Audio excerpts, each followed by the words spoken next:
बिस्मिल्लाहिर्रहमानिर्रहीम।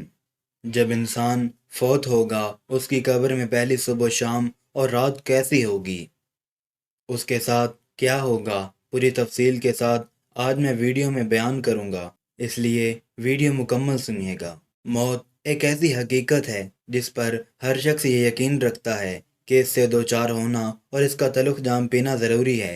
ये यकीन हर किस्म के खटके और शोबत से बालातर है, क्योंकि जब से दुनिया कायम है किसी नफ्स व जान ने मौत से छुटकारा नहीं पाया है। किसी भी जानदार के जिस्म से रूह निकलने और जुदा होने का नाम मौत है। हर इंसान ख्वाह किसी मजहब से वाबस्ता हो या ना हो, अल्लाह या गैरुल्लाह को माबूद मानता हो या ना मानता हो, इस हकीकत को ज़रूर तस्लीम करता है कि इस दुनिया की दुनियावी ज़िंदगी आर्जी और फ़ानी है कि इसकी दुनियावी ज़िंदगी आर्जी और फ़ानी है। हज़रत अली रज़ी अल्लाह अन्हो की खिदमत में एक शख्स हाजिर हुआ और पूछने लगा कि ए इमाम अली, कब्र में इंसान की पहली रात कैसे गुजरती है? तो हज़रत अली रज़ी अल्लाह अन्हो ने फरमाया कि मैंने अल्लाह के रसूल सल्लल्लाहु अलैहि वसल्लम से सुना कि इंसान की सबसे मुश्किल रात कब्र की पहली रात होती है, जब दूसरे इंसान, उसके दोस्त, अजीज़ व वक़ारिब रिश्तेदार उसे दफना के छोड़कर चले जाते हैं तो वो इंसान रोता रहता है। हर एक दोस्त के पास आता है और उसे रोकने की कोशिश करता है कि मुझे छोड़कर ना जाओ, लेकिन अफसोस उसकी आवाज़ कोई नहीं सुनता। हज़रत अबू सईद रज़ी अल्लाह अन्हु से रिवायत है कि हुज़ूर अकरम सल्लल्लाहु अलैहि वसल्लम ने फरमाया, लोगों, अपनी मौत को याद किया करो। कब्र हर दिन अपने मुर्दों से ऐलान करती है कि मैं गुर्बत और तन्हाई का घर हूँ, कीड़े मकोड़ों का घर हूँ, मट्टी का ढेर हूँ। जब मोमिन को दफन किया जाता है तो कब्र उसे मरहबा कहकर खुशखबरी देती है कि मेरी पुश्त पर चलने वालों में से तू बड़ा महबूब था, आज मैं तेरी हो गई और तू मेरे पास आ गया, आज मेरा एहसान देख। ये कहकर कब्र कशादा हो जाती है और जन्नत का दरवाज़ा खोल दिया जाता है, जहाँ से उसे ताज़ा हवा आती है। हज़रत अबू हुरैरा रज़ी अल्लाह अन्हु का बयान है कि हुज़ूर अकरम सल्लल्लाहु अलैहि वसल्लम एक जनाजे में शरीक थे और मैं भी आप सल्लल्लाहु अलैहि वसल्लम के हमरा था। आप एक कब्र पर बैठ गए और फरमाया कि यह कब्र हर रोज़ बाआवाज़ बुलंद कहती है कि ए आदम की औलाद, कि आदम की औलाद, तो क्यों मुझे भूल गया? क्या तुझे यह मालूम नहीं कि मैं तन्हाई का घर, गुर्बत का घर, वहशत का घर और कीड़े मकोड़ों का घर हूँ? मगर अल्लाह जिसके लिए कशादगी का हुक्म फरमाएगा उसके लिए कशादा हो जाऊंगी।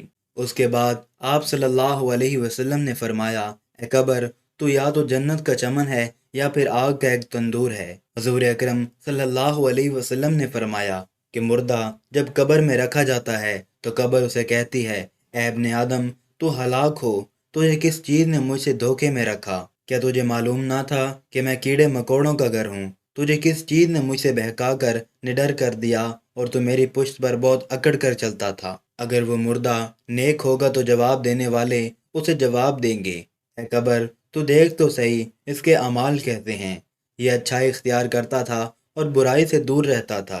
ये सुनकर कब्र कहती है, बेशक ये नेक था, अब मैं इसके लिए सरसब्ज हो जाती हूँ।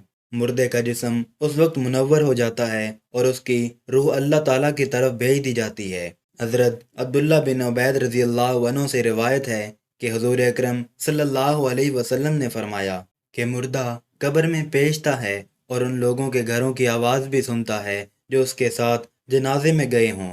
मुर्दे से उसकी कब्र कहती है कि ए इब्ने आदम, तेरी हलाकत हो, तूने मेरी तंगी, बदबू और कीड़े मकोड़ों का खौफ नहीं किया, इसलिए तूने इन चीज़ों से बचने के लिए तैयारी ना की। बदअमाल मुर्दे से कब्र कहती है कि तूने मेरी तारीकी, मेरी वहशत, मेरी तन्हाई और तंगी, मेरा गम तुझे याद नहीं रहा। उसके बाद कब्र उसको जकड़ लेती है और फरिश्ते उसको हथौड़ों से ऐसे मारते हैं कि उसकी पसलियां इधर की उधर हो जाती हैं। फिर दोज़ख की खिड़की उस पर खोल दी जाती है और वह मुर्दा हशर तक इस अजाब में मुब्तला रहता है। मरने के बाद हर मुर्दे को सुबह और शाम उसका ठिकाना दिखाया जाता है। फरिश्ते जन्नती को जन्नती दिखाकर खुशखबरी देते हैं और दोज़खी को दोज़ख दिखाकर उसकी हसरत उड़ाते हैं। हज़रत कतादा रहमतुल्लाह अलैह फरमाते हैं कि अज़ाब कब्र के 3 हिस्से हैं। एक तिहाई अज़ाब पेशाब से ना बचने के सबब, एक तिहाई गीबत के सबब और एक तिहाई चुगलखोरी के सबब होता है। حضرت ابن عمر رضی اللہ عنہ سے روایت ہے کہ رسول اللہ صلی اللہ علیہ وسلم نے ارشاد فرمایا، جب انسان کا انتقال ہو جاتا ہے تو اس پر صبح و شام اس کا ٹھکانہ پیش کیا جاتا ہے۔ اگر وہ اہل جنت میں سے ہے تو جنت والوں کا مقام، اور اگر اہل جہنم میں سے ہے تو جہنم والوں کا مقام اس کو دکھایا جاتا ہے۔ پھر کہا جاتا ہے کہ یہ تیرا ٹھکانہ ہے، یہاں تک کہ اللہ تجھ کو قیامت کے دن اٹھائے گا۔ اسی طرح حضرت عائشہ رضی اللہ عنہ سے روایت ہے کہ ایک یہودی عورت ان کے پاس آئی اور اس نے عذاب قبر کا ذکر کرتے ہوئے حضرت عائشہ رضی اللہ عنہ کو دعا دی، اللہ تعالیٰ آپ کو عذاب قبر سے بچائے۔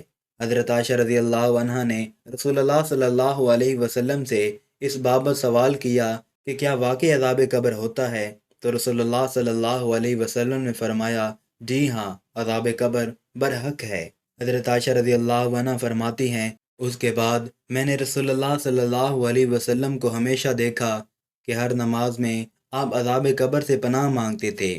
سیدنا ابو سعید خدری سیدنا زید بن ثابت رضی اللہ عنہ سے روایت ہے کہ انہوں نے فرمایا، ہم قبیلہ بنو نجار کے ایک باغ میں نبی اکرم صلی اللہ علیہ وسلم کے ساتھ تھے اور آپ صلی اللہ علیہ وسلم خچر پر سوار تھے۔